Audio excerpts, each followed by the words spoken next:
little bit taller than Jay. All right, Bob, I believe you're up. A man who has his own stylist, I'm sure. Go ahead, Bob.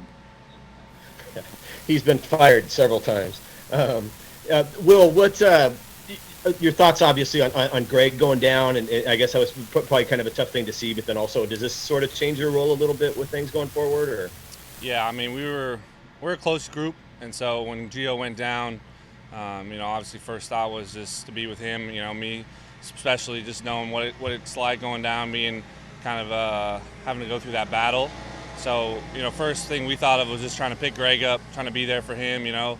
Thanksgiving comes around, and we're just trying to love up on Greg right now. And then the guys did a good job stepping up, finishing that game off, getting a win against Arizona. That felt really good, get that done for him. So moving forward, I think the guys are excited. Like I said, we're a close group.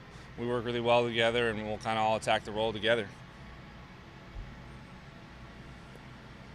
Tim? Will, how would you sort of encapsulate your season so far, and how has your, I guess, overall health been coming back from the injury? Yeah, I'm grateful to be playing. I think my first and foremost is how the team's doing, winning games. So, just to be in contention right now is kind of my main focus, and doing anything I can to help this team win. And I don't really look at expectations or goals or whatnot. I'm just trying to do my job to the best of my ability. And like I said, I'm grateful to be playing, grateful to be helping this team win.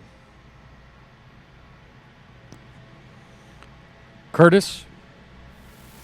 Yeah, Will, just because we haven't had a chance to see him much, what's been your impressions of Colby Parkinson since he's been able to get out to practice with you? And did you know him at all when he was at Stanford and you were at UW? Had you crossed paths anything before he got up here? No, Colby was he's a younger guy, so we didn't really get a mix too much. I think we might have had one game against each other, but he's a sharp dude. I'm excited to get him out there, see what he can do, and let it rip a little bit. He's done a good job just working his tail off, getting back from his foot injury, and I think it's time to let him rip. And he's going to be a good role for us, giving spills for Jake and I, and doing what he does best. And I think it's good. He's done a really good job picking up the schemes, blocking and passing. So we'll see what he can do.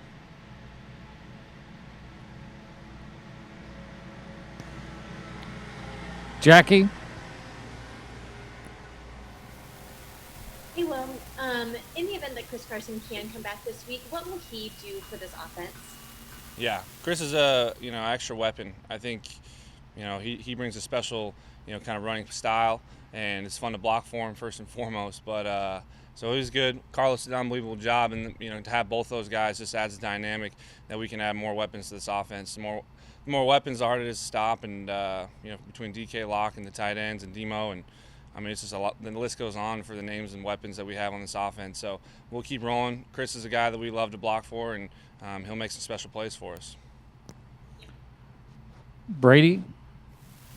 Hi, Will. Do you guys still have the fine system going on in your tight end room? And if so, who's in charge of that, and who's been responsible for the most fines so far? Yeah, that's important. That's what keeps us close. Luke's on. He's on to Baltimore doing big things for. We're proud of him. But he passed the gauntlet to me, so I'm in charge of the pen. So, Colby having a big week, we find him out pretty good. So it's fun. It was cool this week. We donated our money to help the kids whose parents are incarcerated, give presents to them. So that's kind of why we started the fine board, and hopefully we can raise the bar a little bit more. How did you decide on that specific cause? It's been tradition. The tight end, I think as soon as the fine board was created, that's kind of what it was for, was to help those kids, and then also have a little fun in the meeting room. And is there one more? I'm sorry. Is there like a specific name of the program or the charity that it's going to? Pat's in charge. Obviously, I'm not doing. I got to step up my pen holding duties and get the name to you guys. But that's all I know. It's just a charity that we give presents to kids whose parents are incarcerated. So cool cause, and happy to help out. Thanks. Yep. Ben? Hey, Will. Russell has talked a lot, about how, important emotional kind of neutrality is for him, kind of staying constant, amid the highs and lows. Just from your perspective, like, what does that look like watching him? And, we've kind of he was struggling a bit. He had the turnovers and whatnot, and he kind of got back on track. In this past game, just what is it like seeing him kind of weather the storm, so to speak, and kind of get back on track? Yeah, I've actually worked with Russ's mental coach, Trevor Moad, and so I definitely understand kind of where he comes from. And it was really cool to watch him go through that, watch him practice what he preaches, and the neutrality is just not letting the past affect what you're about to do. And I think everyone can take that message to heart. It doesn't matter what you've done in your past, where you've come from, but it's about making the steps and doing what it takes to win moving forward. So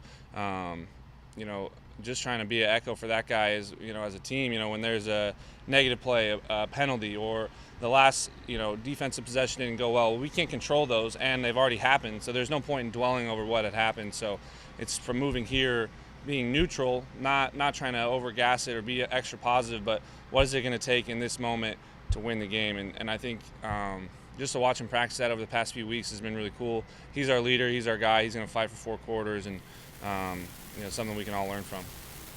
Have you ever been around someone that has as much kind of constant belief or optimism as him in your life before?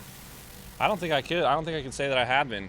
He's a special guy. You can obviously see why he's great, and it's a day in and day out. I think that's one thing he also talks about is your mindset. It's not just one time. It's who you are every day, and he really practices that and preaches that, and so it's been really fun. I mean, Coach Carroll probably, I guess, would be a close second of just what it takes moving forward. It doesn't matter what had happened in the past. The first half doesn't matter. What happens is moving forward to win this game.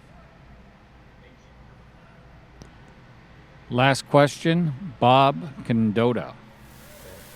Hey, Will, one more. In terms of coming off your injury this year, like the first game you played this year, did you feel like it was all the way back, or did it take a little time this year to sort of get totally back and feel like you're 100% confident in it? Or Yeah, I would say, just without the OTAs and running through routes and stuff, it took me some time. I think fall camp was definitely a little bit rusty, but as weeks go on, I get more and more confident. But I would say I was totally back, running 100% speed, and being able to execute at a really high level. And I wouldn't have come back if I didn't think I was going to be able to do that. I think my PT and I, we did a great job just attacking it and knowing that we were ready to come back.